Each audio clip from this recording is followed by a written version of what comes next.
ಆ ಶಕ್ತಿಯೇನ ಗುಂಡಿಗೆಗೆ ಹಾಗೆ ಮಾಡಬೇಡಿದ್ದೇನೆ, ಹಾಗೆ ಮಾಡಬೇಡಿ.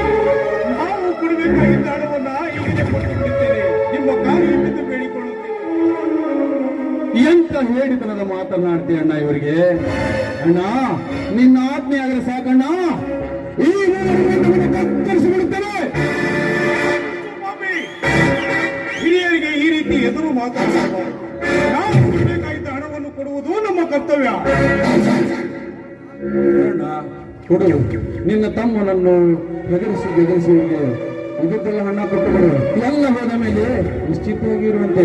ಅಣ್ಣ, ಈ ನೀಚ ಗೌಡರ ವರ್ತಮಾನದ ಬಗ್ಗೆ ನಿನಗೆಲ್ಲ ತಿಳಿದಿಲ್ಲ. ಸಮಯ ಬಂದಾಗ ನಾನು ಅದನ್ನು ಹೇಳ್ತೇನೆ. ಈಗ ಮಾತ್ರ ಇವರಿಗೆ ₹1 ಹಣ ಕೊಡಬೇಡ. ನಿಮ್ಮ ಆಸ್ತಿಯನ್ನು ಎಲ್ಲಾವಿಗೆ ಹಚ್ಚಬೇಕಾಗುತ್ತದೆ ಮಗನೇ.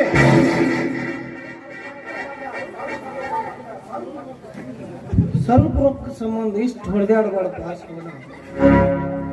ಇಷ್ಟು ನೋಡು, ಮೇಲಾಗಿ ಊರಿಗೆ ದೊಡ್ಡ ರೈತ ಬೇರೆ ಅದೀನಿ. ನೀವು ರೊಕ್ಕ ಕಟ್ಟಲಿಲ್ಲ ಅಂತ ಗ್ಯಾರಂಟಿ ಹುಚ್ಚರಕ್ಕಿರಿ. ಕಟ್ಟು ಬಿಡ್ರಿ, ಏನಾಗಲ್ಲ. ನೀನು ಬಂದಿರುವ ಕೆಲಸ ಎಷ್ಟು ಅಷ್ಟೇ ಮುಗಿಸಿಕೊಂಡು ಹೋಗ ಮಗನ.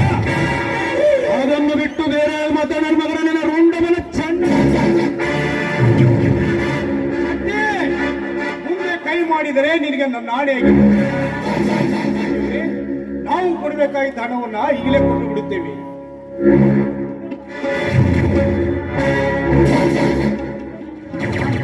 ಇದಪ್ಪ ಕರೆಕ್ಟಾಗಿ ಹೇಳ್ಬೇಕಂದ್ರೆ ಬುದ್ಧಿವಂತರ ಲಕ್ಷಣ.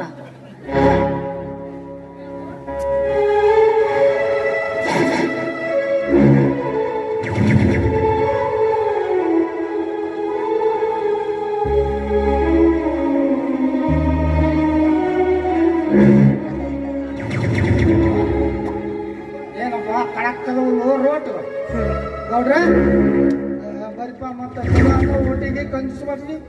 ಒಂದು 2 ಹೊಡ್ತಾವ ನಾವು ಉಳ್ಳಾಡಿ ಬಿಡೋಣ.